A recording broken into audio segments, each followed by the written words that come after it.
सरकार संग बेनतीजा बातचीत के बाद बड़े प्रदर्शन को तैयार किसान। इस बीच कृषि राज्य मंत्री कैलाश चौधरी ने दिया बयान। कृषि कानून के पक्ष में है किसान, उन्हें भड़का रहा विपक्ष।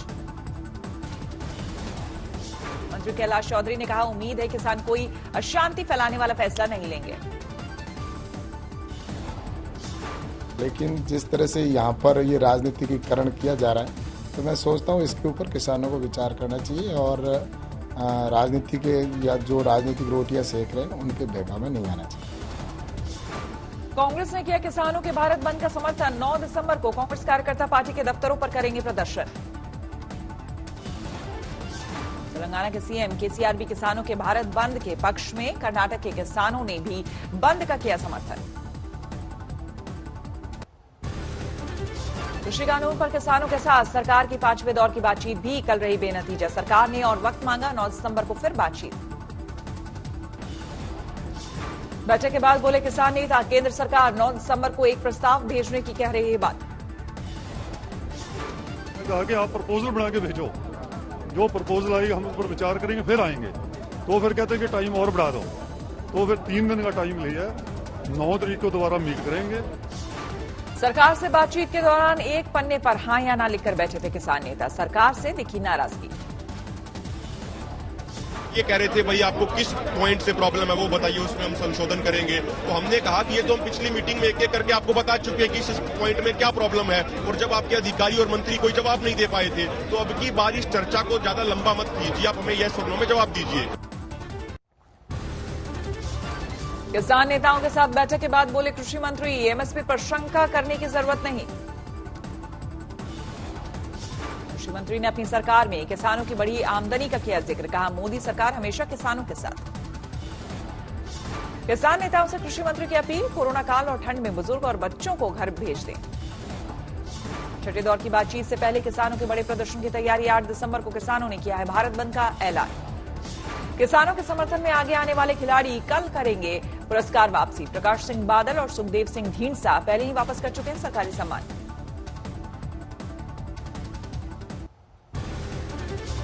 सिंघू बॉर्डर पर आज आंदोलन के 11वें दिन भी डटे किसान। ठंड के बीच हक के लिए हाईवे छोड़ने को राजी नहीं। सिंघू बॉर्डर पर रोज बढ़े प्रदर्शनकारियों की सुरक्षा बल की संख्या। अब दिल्ली पुलिस के एंटी टेरर स्क्वाड के सीनियर अफसरों की तैनाती। सिंघू बॉर्डर पर आईटीबीपी, आरएएफ, सीआरपीएफ समेत कई अर्धसैनिक बल के जवान तैनात किए गए हैं। नए सिरे से की जा रही है सीमेंट बैरिकेडिंग। टिकरी बॉर्डर पर भी 11वें दिन किसानों का प्रदर्शन जारी। टिकरी बॉर्डर पर किसानों के प्रदर्शन के बीच पंजाबी कल्चर की धूम। अब जागो निकालकर केंद्र सरकार को जगाने आगे आई महिलाएं।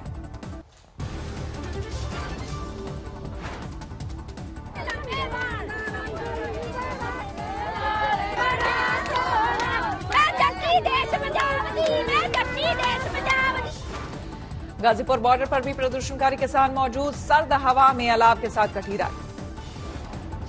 मदुरई में डीएमके विधायक मूर्ति की अगुवाई में कृषि कानून का विरोध। हजारों लोग सड़कों पर उतरे।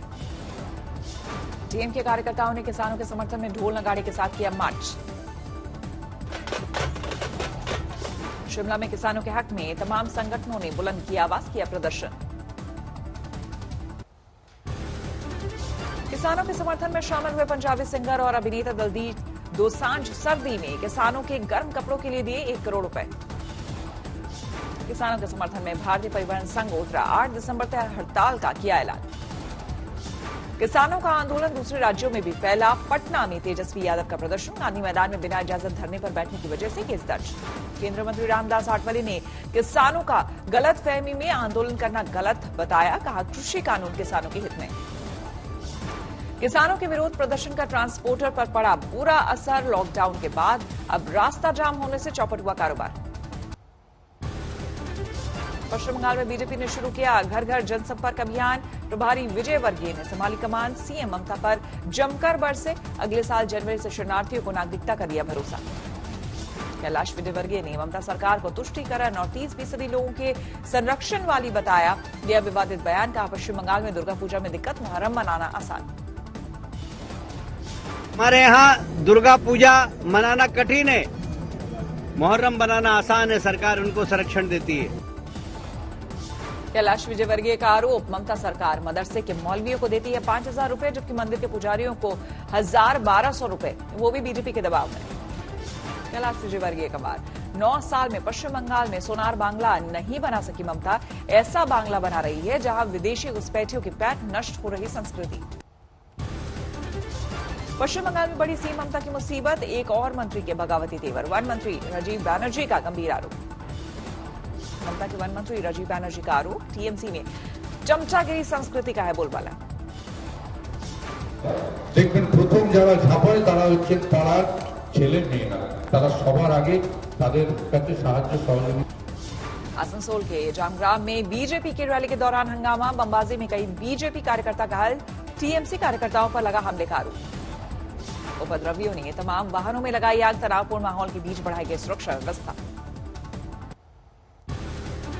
बंगाल में जब ये लोग बोल रहा है द्वारे द्वारे सरकार, तब वो लोग द्वारे द्वारे तृणमूल के ऊपर हमला के लिए रेडी हो गए। आसनसोल में हुए उपद्रव पर टीएमसी ने बीजेपी पर ही लगाया गंभीर आरोप, कहा द्वारे द्वारे सरकार अभियान के बीच बीजेपी कार्यकर्ताओं ने कैंप में लगाई आग।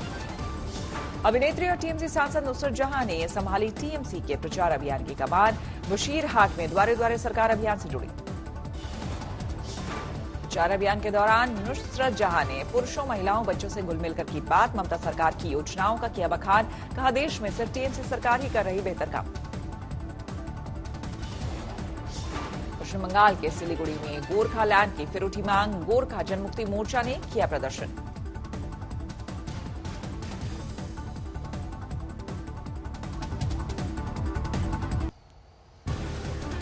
बीजेपी अध्यक्ष जेपी नड्डा पहुंचे देहरादून, संगठन प्रतिनिधियों के साथ की मैराथन मंत्रणा। योगी सरकार ने की मिशन रोजगार की शुरुआत, 50 लाख युवाओं को रोजगार देने का लक्ष्य। गुजराल के जन्मदिन पर शुक्रवार को उपराष्ट्रपति वेंकैया नायडू ने जारी किया डाक टिकट, कहा गुजराल एक विद्वान व्यक्ति, मधुरभाषी और सज्जन राजनेता थे।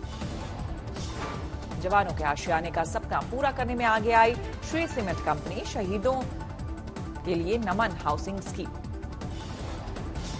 नमन हाउसिंग प्रोजेक्ट के तहत बनने वाले घर को श्री सीमेंट कंपनी मुफ्त मुहैया कराएगी सीमेंट।